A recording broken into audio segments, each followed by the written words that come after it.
আজ সানডে, হাজবেন্ডের ছুটির দিন। সকাল সকাল বাজারে গিয়ে কাঁকড়া দেখে আর লোভ সামলাতে না পেরে খানিক কাঁকড়া নিয়ে এসেছি।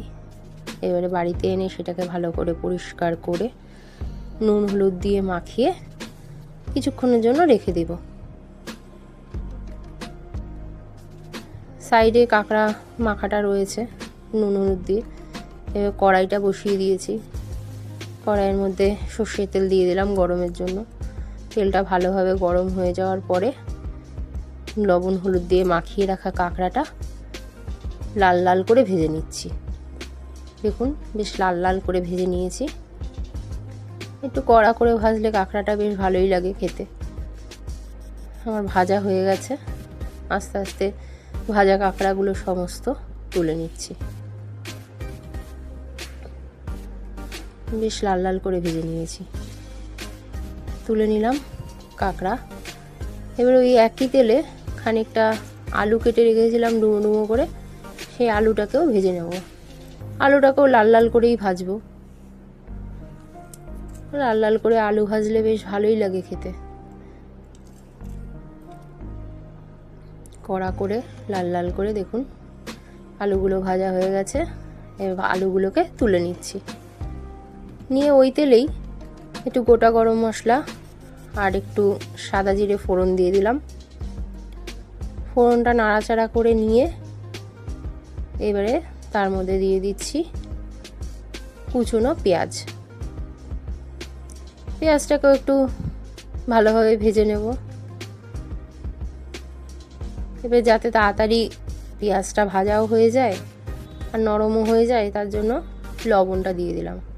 লবণটা অবশ্য আমি এই সময় পরিমাণ মতনই দিয়ে দিয়েছিলাম, আমার আর লবণ লাগেনি দিতে। দেখুন পেঁয়াজটা বেশ নরম নরম হয়ে গেছে।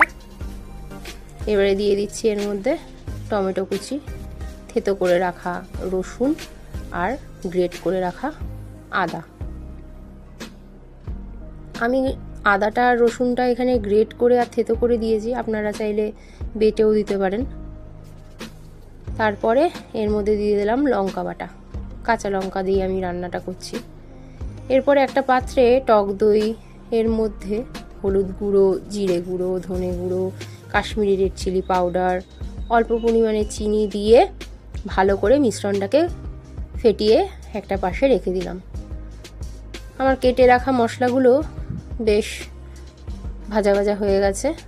এরপরে ওই গুঁড়ো মশলার মিশ্রণটা দিয়ে দিলাম। দিয়ে সেটাকেও বেশ ভালোভাবে খানিকক্ষণ কষিয়ে নিয়ে এবারে যেই বাটিটার মধ্যে আমি মশলাটাকে মিশ্রণ করেছিলাম সেই বাটিটাকে একটু জল দিয়ে ধুয়ে সেই জলটাও দিয়ে দিলাম। এই যেইটুকু জল দিলাম সেইটুকু জলের মধ্যেই কিন্তু আমি রান্নাটা করব, আর কিন্তু কোনো রকম জল দেব না। এরপরে ওই মশলাটার মধ্যে দিয়ে দিলাম ভেজে রাখা আলুটা আর ভেজে রাখা কাঁকড়াটা। আর যেই বাটিটার মধ্যে আমি রেখেছিলাম সেটার মধ্যেও একটুখানি তেল ছিল, সেটাও দিয়ে দিলাম। এবারে পুরোটা মশলার সাথে কাঁকড়াগুলোকে ভালো করে মিশিয়ে ঢাকা চাপা দিয়ে দিয়ে রান্না করলাম। করে লাস্টে একটু ধনেপাতা ছড়িয়ে দিলাম। সেটাকে আবার একটু মিশিয়ে নিলাম। মিশিয়ে গ্যাসটা বন্ধ করে দিলাম এবারে। অ্যান্ড আমার কাঁকড়া কষা রেডি।